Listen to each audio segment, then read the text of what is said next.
Well, let's get more now on that and much more. Joining us now is the man who negotiated this deal. Howard Lutnick is the U.S. Secretary of Commerce. Secretary Lutnick, thank you very much for joining us. Congratulations on the deal. It certainly is a big one. You might have heard some of the news that Christina and Kelly and I were just discussing.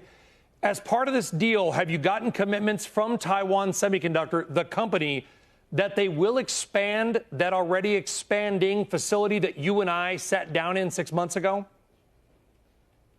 Exactly. So they just bought hundreds of acres adjacent to their property.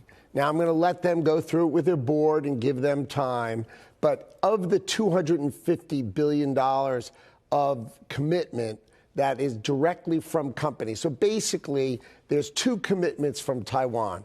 There's $250 billion that comes directly from companies, and then there's $250 billion supplied by the government to help their smaller and medium-sized companies and bring that whole supply chain to America. So we're going to bring it all over so we become self-sufficient in the capacity of building semiconductors. This is exactly what Donald Trump said he was going to do, and he is doing it today. $250 billion and $250 billion. This is the kind of scale that Donald Trump operates in. So it sounds like the number, I'm not a math whiz like you probably are, Mr. Secretary, but that's $500 billion. I know a lot of that, obviously, is going to go to this Arizona facility that Christina and I were talking about. You've been to, obviously, we were together. Do you expect there will be other investments in the United States made as part of that 250 plus 250? So what we did is we gave Taiwan $100 billion credit because TSMC came in with that $100 billion in 2025 with the Trump administration. So that's 100 towards the 250. Now I expect TSMC to come in huge, bigger. You've seen reports that possibly doubling in size in America, right? So that's TSMC. But then we have the rest of the supply chain of semiconductors, everything. You have to remember, like, each chip has a translator in it, right? What connects the power to the chip? What connects the chip to what you see on your screen, right? All those bits and parts, they all need to come here. And so we're going to have hundreds of companies coming here. We're going to build giant semiconductor industrial parks in America, and we are going to bring semiconductors home to America. That's what this is. This is a $500 billion down payment on let's bring those semiconductors home.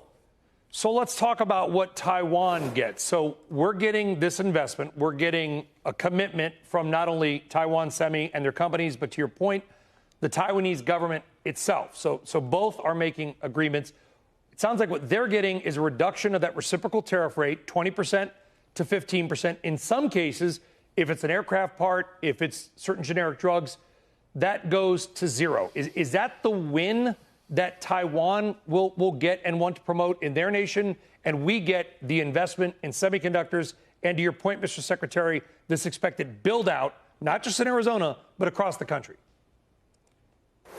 So it's a couple of fold. Exactly what you've said. They go from 20% to 15%. They get generic pharmaceuticals, airplane parts, things that, we're very accommodating for because we want those things to come in tariff-free. Unavailable natural resources, to the extent they grow something that we don't grow here, that won't come with a tariff. But then there's semiconductors. It goes like this.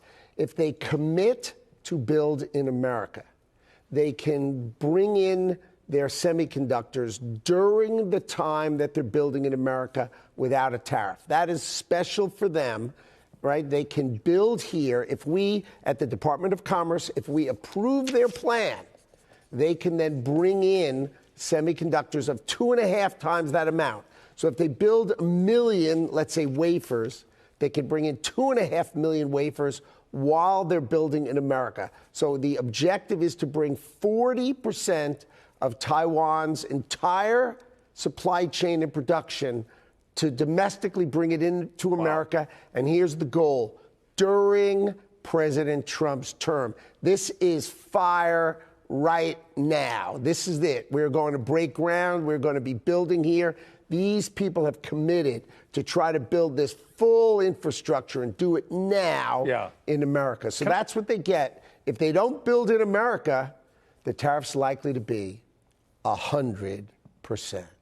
If they don't build here, the tariff is likely to be 100%. So there's sort of the stick, not the carrot.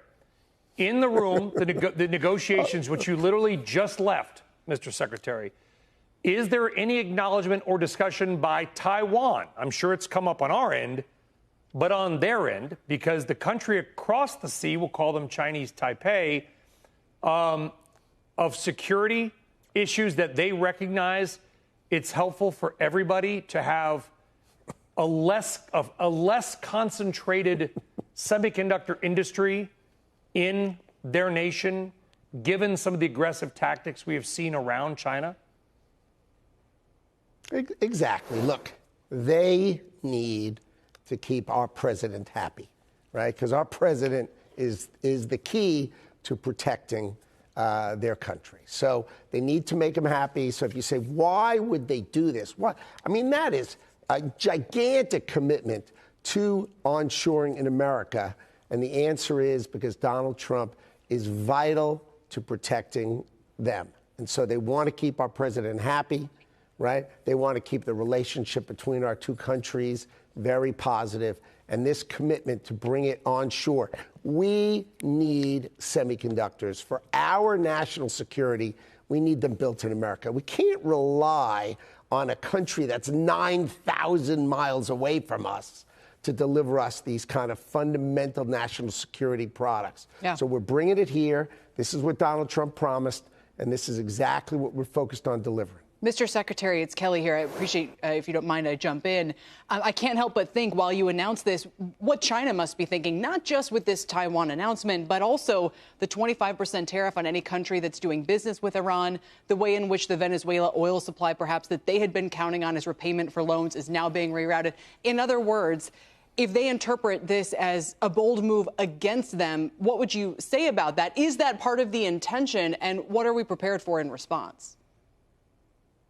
No, this move is really exactly what Donald Trump ran on and what he's delivering, which is we need to reshore semiconductors. This will bring hundreds of thousands of great jobs to America, and it's fundamental to our national security. You know, Donald Trump has a very strong personal relationship with President Xi, and he is the driver of the relationship between China and the United States.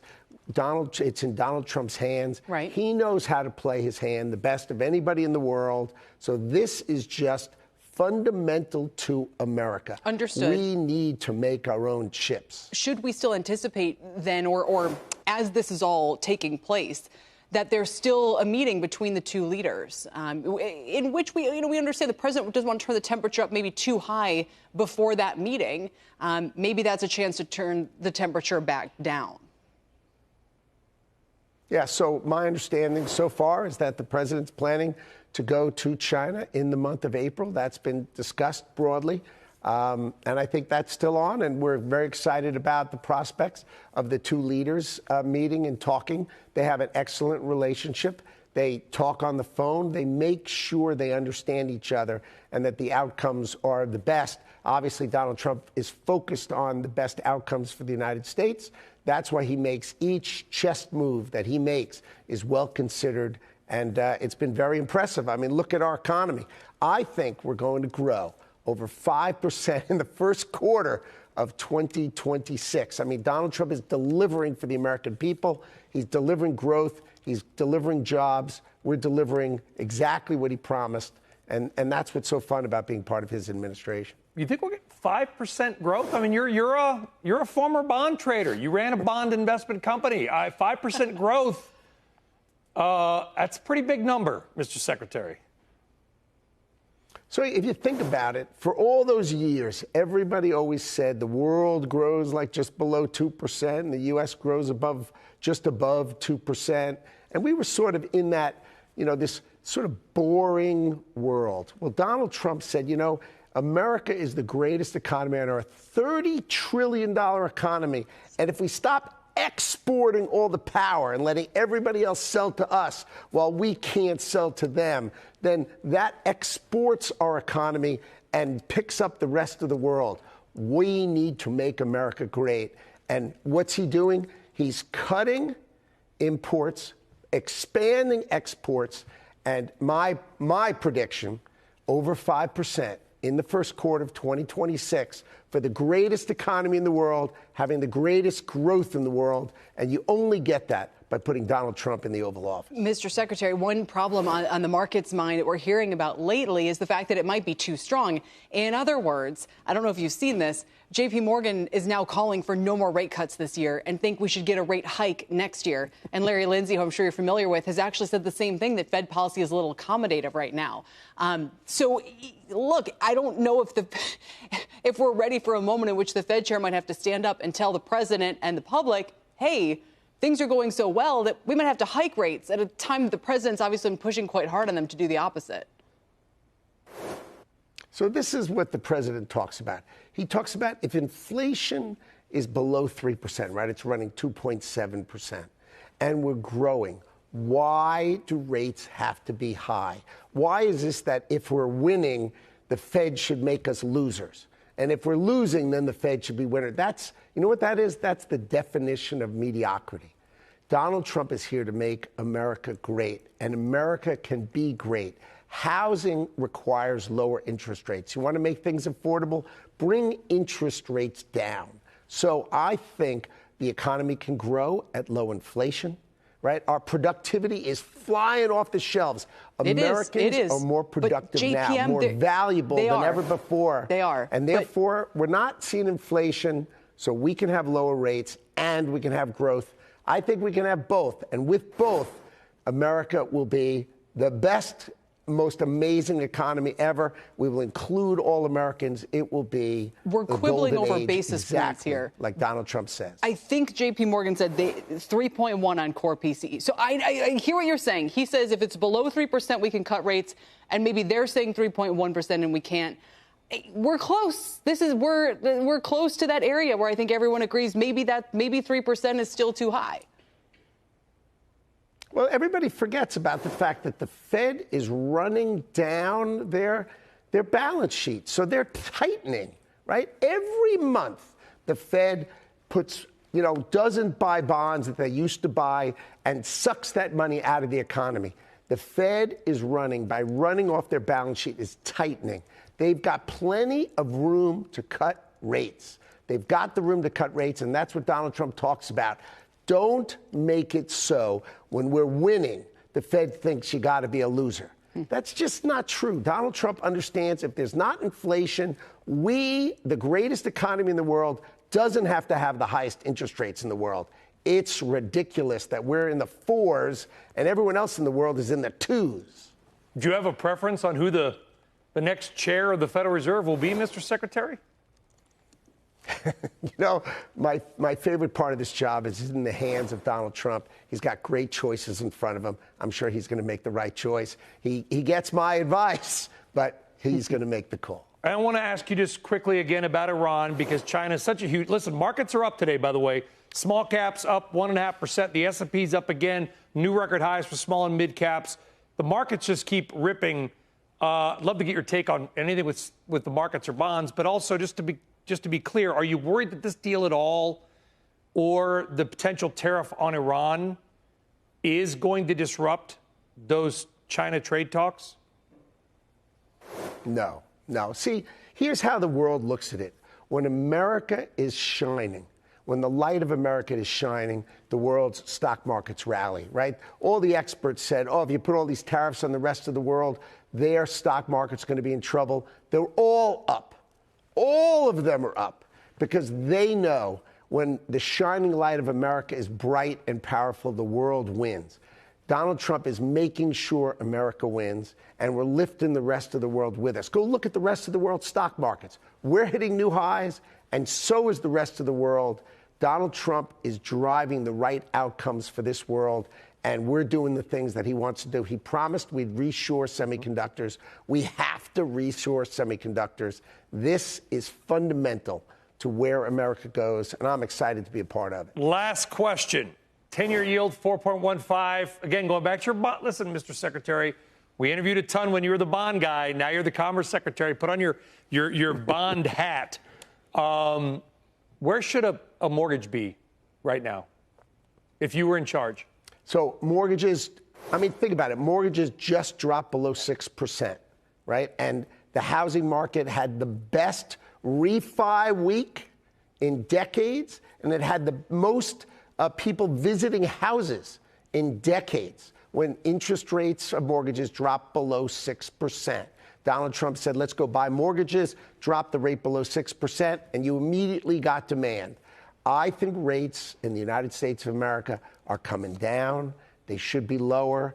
It'll make housing more affordable. Bring rates down and watch America thrive and grow. We're at 5% now, and if you don't think we can be bigger, you're not listening to Donald Trump. We can.